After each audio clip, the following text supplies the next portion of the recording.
عورتوں کا پچھلا حصہ یعنی دبر بڑا کیوں ہوتا ہے؟ اکثر دیکھا جائے تو مردوں کی نسبت عورتوں کا پچھلا سائیڈ کافی بڑا ہوتا ہے۔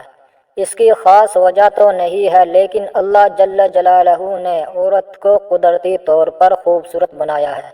مثلاً عورت جب بالغ ہوتی ہے تو اس کے کچھ حصے قدرتی طور پر مردوں سے بڑے ہو جاتے ہیں، جن میں پستان اور پچھلا حصہ نمایاں ہے۔ پچھلا حصہ بڑے ہونے کے فوائد: نمبر 1، جس عورت کا پچھلا حصہ بڑا ہوتا ہے تو اس عورت کے بچے آسانی سے پیدا ہوتے ہیں۔ نمبر 2، جس عورت کا پچھلا حصہ بڑا ہوتا ہے اس عورت کو مرد بہت زیادہ پسند کرتے ہیں اور بہت زیادہ عزت دیتے ہیں۔ جانکاری اچھی لگے تو ویڈیو کو لائک کریں، شیئر کریں اور چینل کو سبسکرائب کیجیے تاکہ آنے والی ویڈیو کی نوٹیفیکیشن سب سے پہلے آپ تک پہنچ جائے۔ اللہ حافظ۔